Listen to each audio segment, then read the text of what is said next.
आज की इस वीडियो में हम बात करेंगे बीए प्रोग्राम की हिस्ट्री। यूनिट है हमारी 8वीं मौर्योत्तर काल। बहुत ध्यान से आपको देखना है क्योंकि चैप्टर बड़ा है। मैं आपको 2-3 पार्ट में इसको कराने वाला हूँ। अगर आप सोल के विद्यार्थी हैं, एनसी वेब के विद्यार्थी हैं, डीयू रेगुलर या इग्नू के, तो आपके ये सिलेबस में आपको टॉपिक मिल जाएगा। देखिए आपके सामने सिलेबस है। यूनिट 4, 5, 6, 7 आपको दिखा दी है। ऑलरेडी मैं ये सारी करा चुका हूँ। यूनिट 1 से लेके 7 तक मैं ऑलरेडी करा चुका हूँ। मैं आपको लिंक दे दूंगा डिस्क्रिप्शन में, और आपको कमेंट में भी लिंक दे दूंगा। आप वहां से जाकर इनको देख पाएंगे। ठीक है, मौर्योत्तर काल की बात करूंगा मैं इस वाली वीडियो में। इसका ये पार्ट 1 है। मौर्योत्तर काल कौन सा काल है? तो देखिए, जब मौर्य साम्राज्य का पतन हो गया था उसके बाद के समय को, और गुप्त काल के जो उन्नति वाले दौर का जो समय था, उस समय के बीच के समय में जो भी घटनाएं हुई वो सब मौर्योत्तर काल में आ जाती हैं। तो मौर्योत्तर काल आपको बहुत ध्यान से समझना है, बहुत ध्यान से, क्योंकि यहाँ पे काफी इंपॉर्टेंट क्वेश्चन बन जाते हैं। तो देखिए, मौर्योत्तर काल को लगभग ऐसा माना जाता है कि 200 बीसी से 300 एडी तक का जो समय था, इस दौरान का जो समय है उसको मौर्योत्तर काल के रूप में देखा जाता है।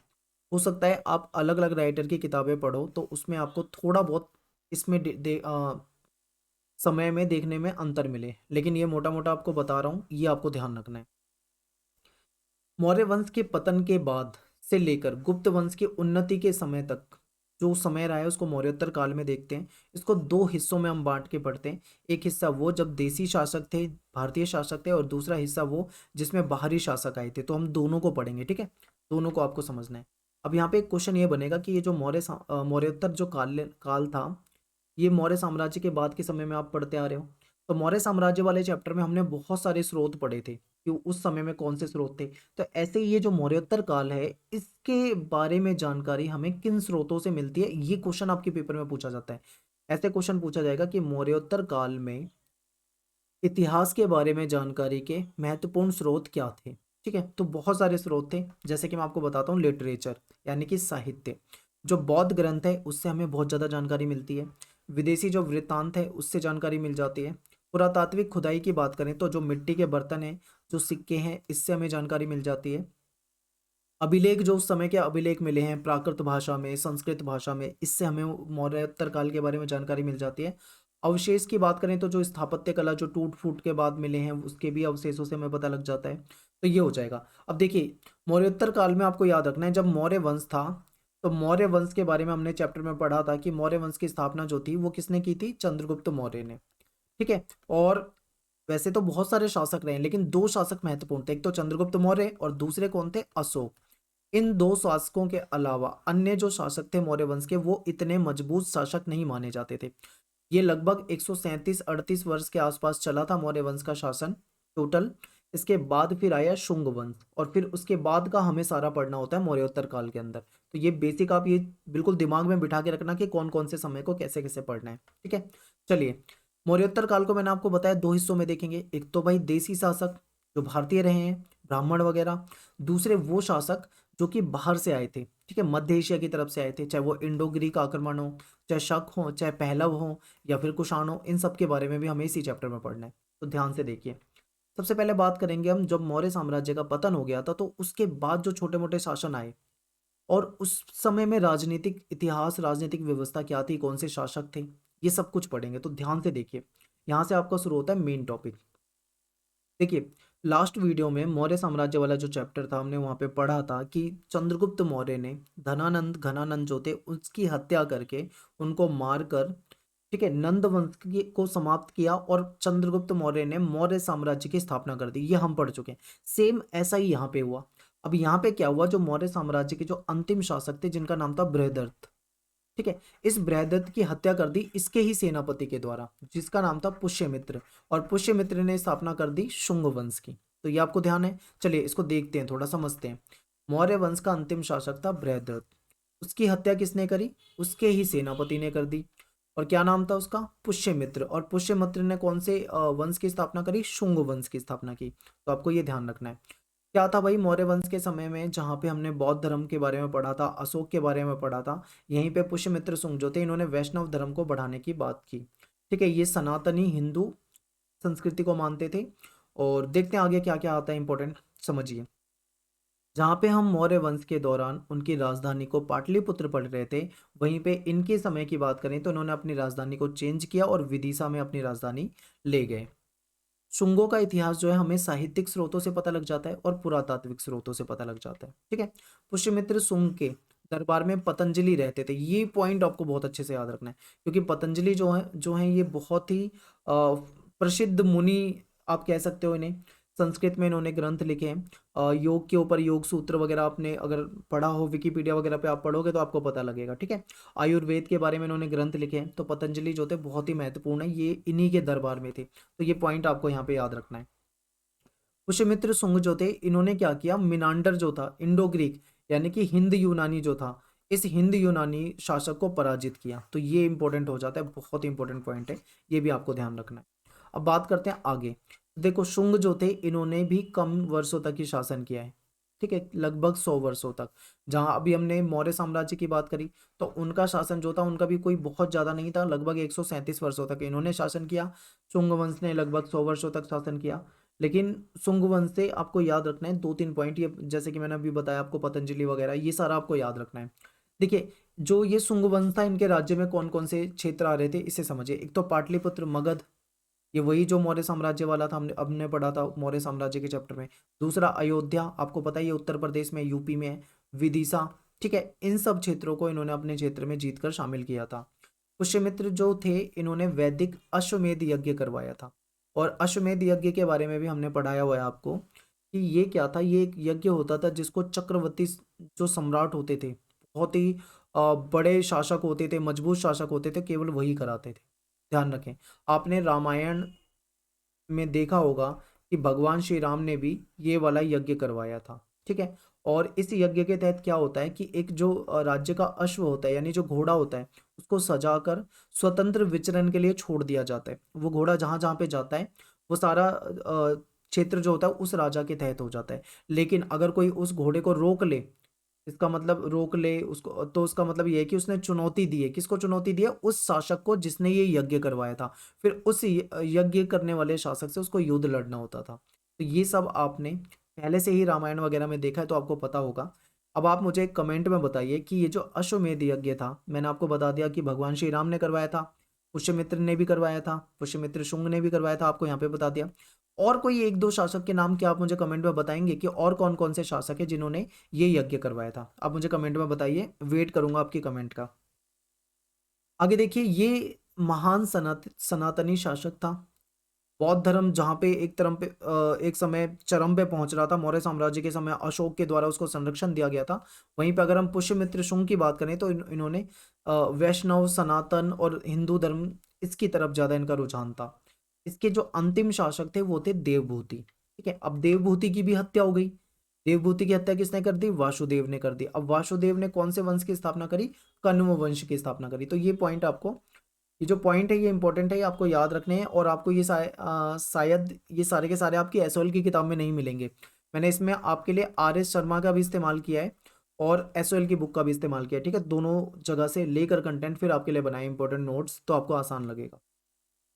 अब ये शुंग वंश पढ़ लिया, कण्व वंश पढ़ लिया, सातवाहन शासक बहुत इंपॉर्टेंट हो जाता है ये आपके लिए, बहुत ज्यादा इंपॉर्टेंट। सातवाहन शासक जो थे दक्षिण भारत के लिए महत्वपूर्ण है, और आंध्र, इनको आंध्र सातवाहन भी कहा जाता है कई जगह पे। ठीक है, तो ये भी आपको याद रखना है। तो देखिए सातवाहन जो थे मौर्योत्तर काल के महत्वपूर्ण शासकों में से एक महत्वपूर्ण शासक वंश था। स्थापना की थी सिमुक के द्वारा। इस वंश ने दक्षिण भारत में शासन किया और राजधानी थी महाराष्ट्र में। लगभग 60 बीसी से 300 एडी तक का समय इनके शासनकाल का माना जाता है। अब यहाँ पे आपको एक चीज ध्यान रखनी है, आप अलग अलग राइटर की किताब से पढ़ते हैं तो डेट आपको थोड़ी बहुत अलग अलग मिल सकती है, तो इसके लिए आप बिल्कुल घबराना नहीं, क्योंकि एंशियंट हिस्ट्री जब हम पढ़ते हैं एक्यूरेट डेट जो है वो इतिहासकारों को नहीं पता है। इतिहासकारों में विवाद है, कुछ इतिहासकार अलग डेट मानते हैं, कुछ इतिहासकार उसको अलग काल से जोड़ते हैं।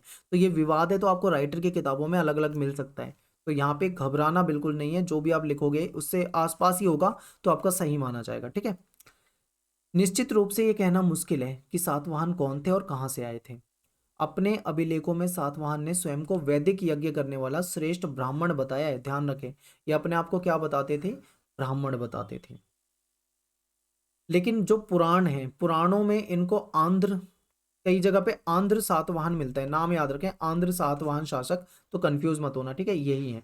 कई जगह पे इनको आंध्र और निम्न वर्ग का माना जाता है, यानी ये तो अपने आप को कह रहे हैं कि हम ब्राह्मण हैं, ब्राह्मण उच्च वर्ग था, ठीक है। आप वर्ण व्यवस्था को भी देखोगे तो ब्राह्मण उच्च वर्ग था, लेकिन कई जगह पे कुछ इतिहासकारों का भी कहना है, पुराणों के अनुसार कहना है कि ये निम्न वर्गीय थे, लेकिन ये अपने आप को क्या बताते थे कि ये उच्च वर्ग के थे। तो ये थोड़ा सा आपको यहाँ पे समझना है। आंध्र प्रदेश में मिले सातवाहन सिक्कों की प्राप्ति के कारण इतिहासकारों का ये मानना है कि सातवाहन ने अपना शासन पूर्वी दक्कन से शुरू किया और वहां के पश्चिम की ओर ये फैल गए थे। अब यहाँ पे फिर से एक विवाद आ जाता है, दोबारा इस लाइन को पढ़ो।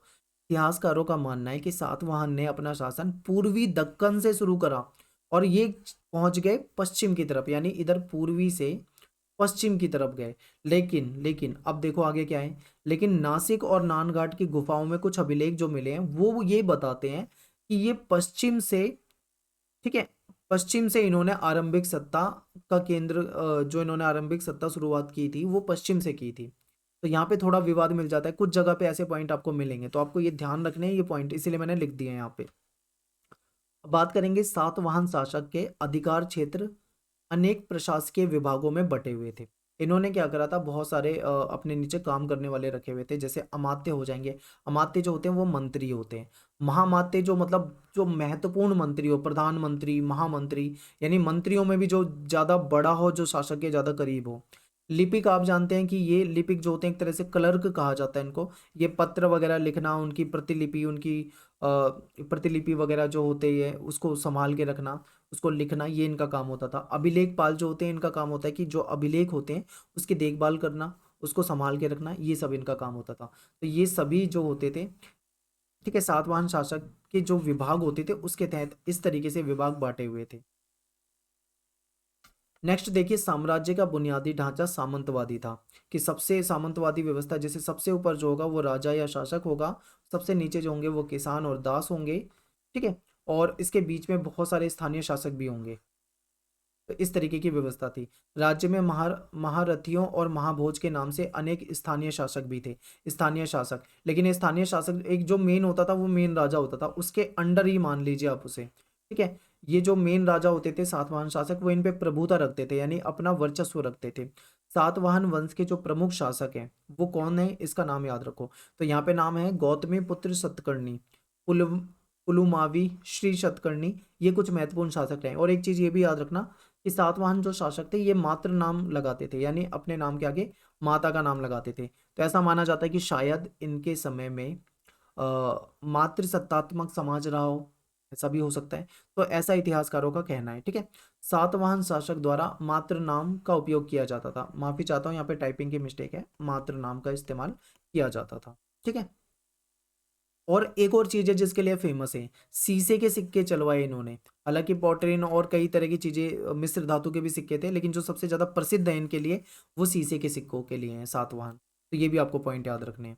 अब बात करते हैं मौर्योत्तर काल में। हमने आपको बताया था दो हिस्सों में पढ़ेंगे, देसी शासक तो हम कुछ पढ़ चुके हैं, अब हम बात करते हैं विदेशी जो बाहर से आए थे। इन्होंने आक्रमण किया कुछ क्षेत्रों में, शासन व्यवस्था चलाने लगे, जैसे इसमें हिंद यूनानी हो जाएंगे, इंडो ग्रीक, शक हो जाएंगे, पहलव हो जाएंगे, कुषाण हो जाएंगे। तो इनके बारे में समझते हैं। तो बाहरी मूल के राजवंशों के बारे में देखो। मौर्योत्तर काल में उपमहाद्वीप के उत्तर पश्चिम और पश्चिम मध्य भागों में अनेक बाहरी मूल के राजवंशों ने भी अपना शासन चलाया था। इसमें इंडो ग्रीक हो जाएंगे, ठीक है, शक हो जाएंगे, पहलव हो जाएंगे, और इसमें कुषाण हो जाएंगे।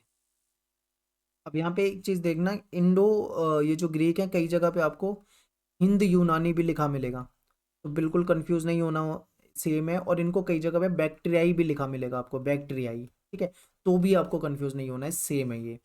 तो सबसे पहले इनका आक्रमण हुआ, इसके बाद शक आए, फिर पहलव आए, और फिर कुषाण आए। कुषाण जो था ये महत्वपूर्ण है, सबसे ज्यादा महत्वपूर्ण कुषाण ही है इसमें, ठीक है। तो लेकिन हम पढ़ेंगे चारों को, चलिए देखते हैं। इंडो ग्रीक की बात करें तो सबसे पहले इंडो ग्रीक यानी कि हिंदी यूनानी आए।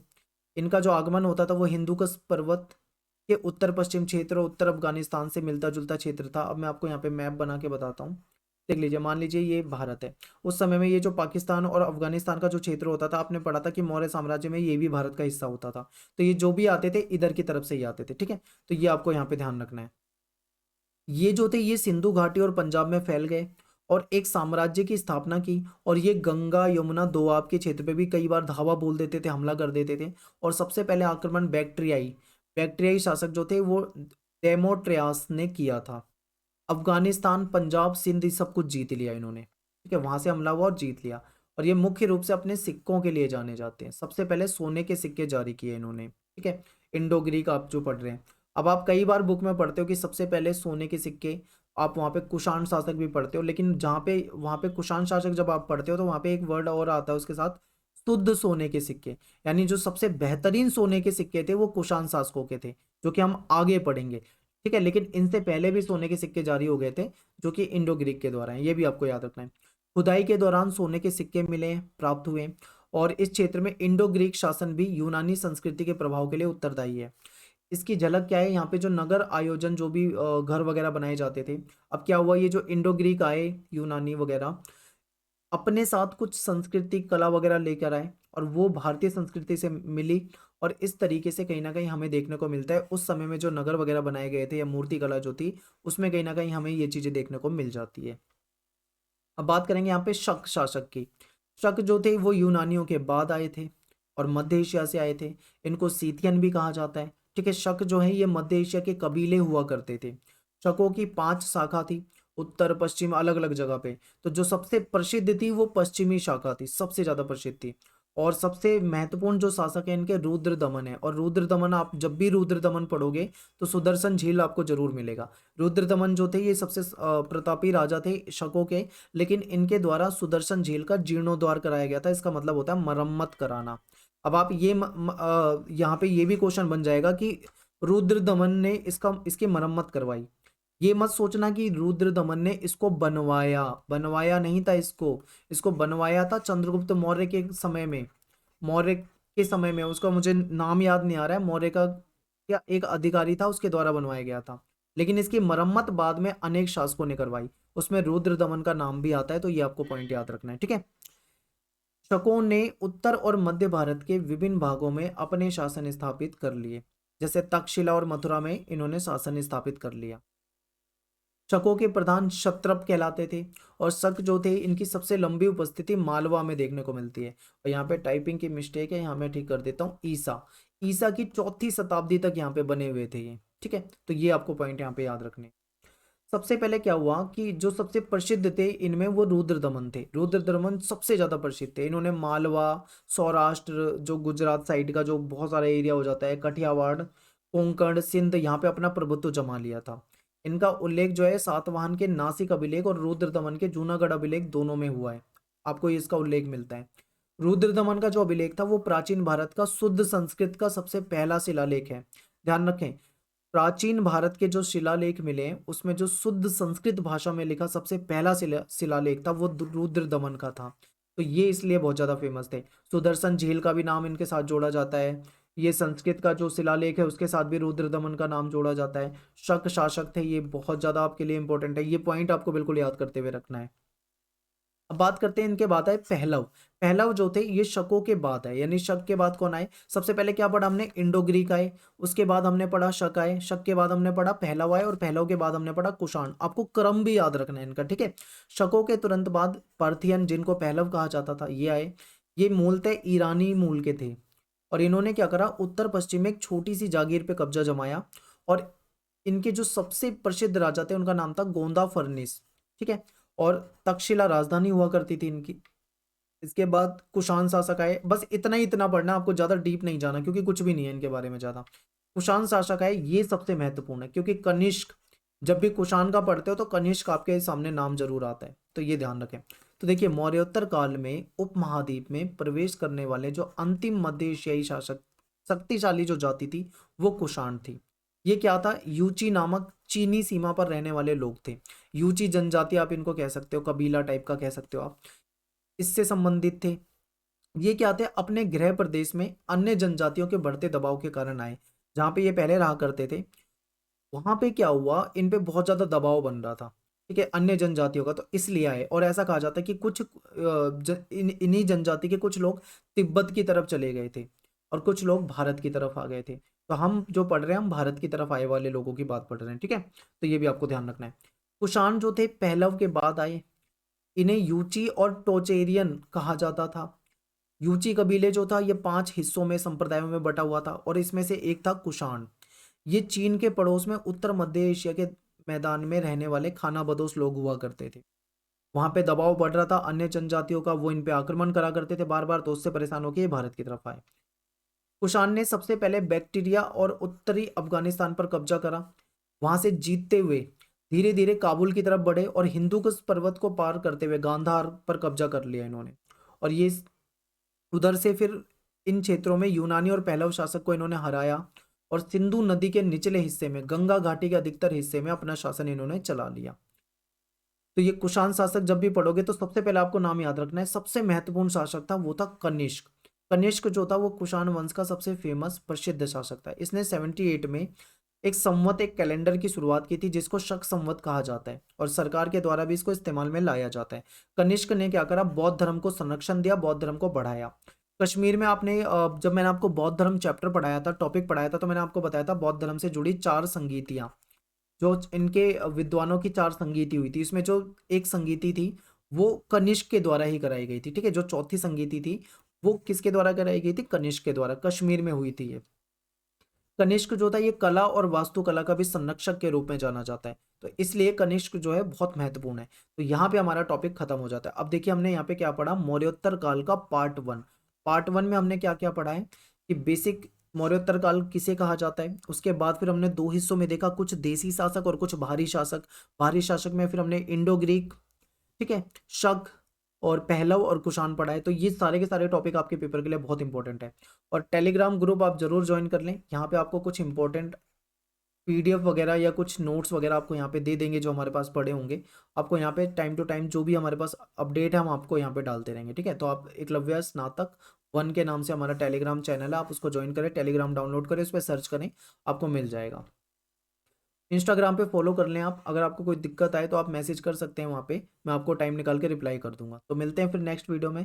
थैंक्स फॉर वॉचिंग सभी को। जय हिंद, जय भारत।